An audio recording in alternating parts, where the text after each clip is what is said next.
Hi, so I'm going to do the donning and doffing of a sterile gloves using the open method. So first, I'm going to check the client's record and assess if the client has a latex allergy so that we can use a non-latex gloves in order to avoid allergic reaction. Next, we are going to assemble all the materials needed so that we can save time, energy, and effort. So we are going to use a package of a sterile gloves. Next, we are going to introduce ourselves and verify the client's identity so that we can build rapport and to ensure that we are going to perform the procedure to the right client. So, ma'am, I'm Sunshine Longat, your nurse for today. May I know your name, ma'am? Thank you, Mrs. Santos. Then, we are going to perform hand washing to ensure that there is no transmission of microorganisms.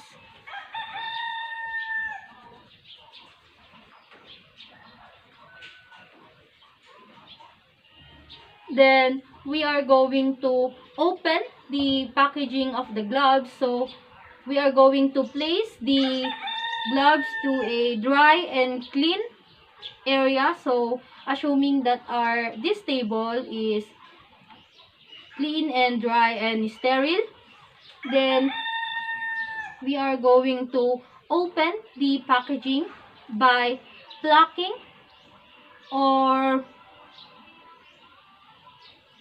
pushing the tab if ever that there is, so that we cannot going to contaminate the inner part or the gloves. And if ever that there is a outer and inner packaging, remove the outer packaging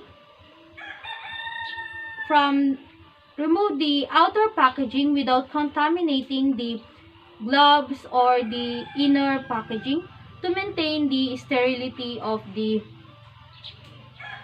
gloves.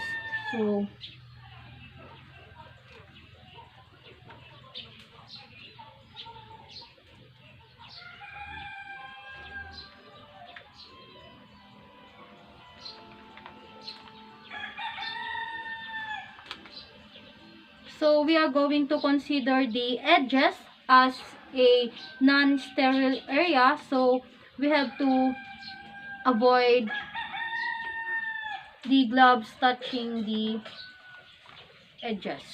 So next, we are going to put the gloves to our dominant hand using the non-dominant hand. So first, we are going to hold the inside cuff, ensuring that we are not going to touch the outer part of the gloves because it is a sterile. And if ever that the gloves are magkapatong, we are just going to hold the inner cuff using our index finger and our thumb and slowly slide our hand inside, keeping our thumb against our palm. Ensure that we are not going to touch the outside part of our gloves.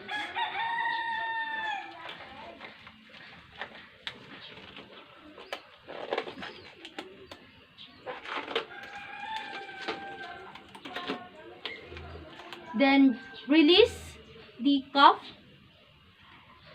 and don't touch it. We can fix this later. So next, we are going to put the gloves to our non-dominant hand using our dominant hand that is already wearing a sterile gloves. So we are going to use our 2 fingers and insert it under the cuff so that we can maintain the sterility.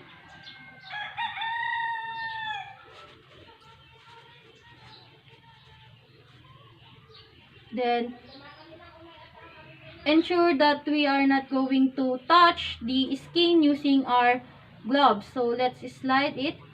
Keep the finger away from the thumb as far as possible. So, slide it.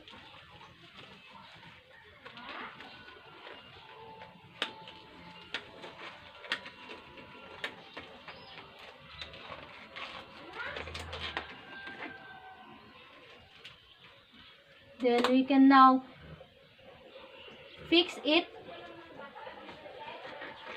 using our gloves hand because it's sterile to sterile, so it's okay.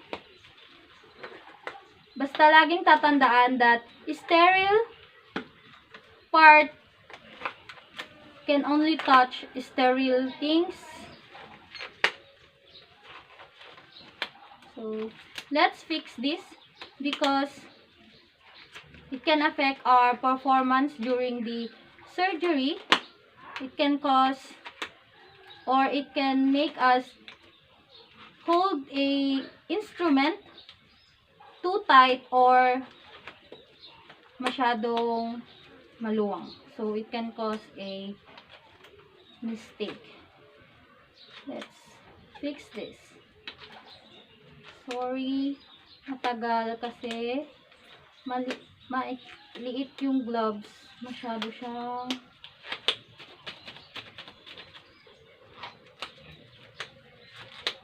hindi siya easy to.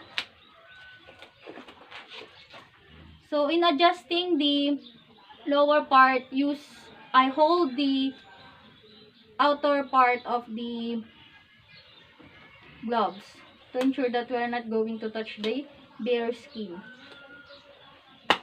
So like that. So fix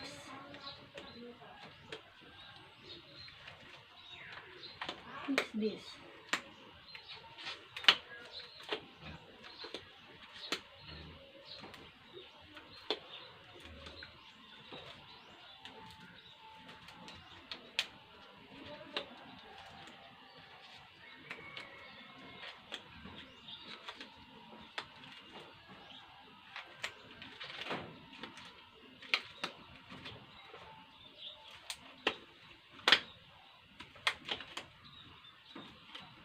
Then, imagine that we are done with the procedure. So, let's remove the gloves by holding the wrist part and remove the gloves inside out.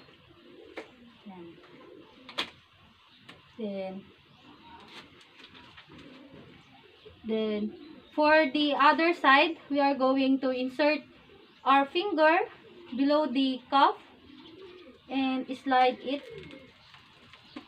pull the gloves, and you are now ready to dispose the used gloves or the contaminated gloves. It's okay to touch the inner part because it's not exposed during the procedure. Then document the applied method because in medical field, ang hindi nakasulat ay hindi ibig sabihin hindi ginawa. That's all for open method.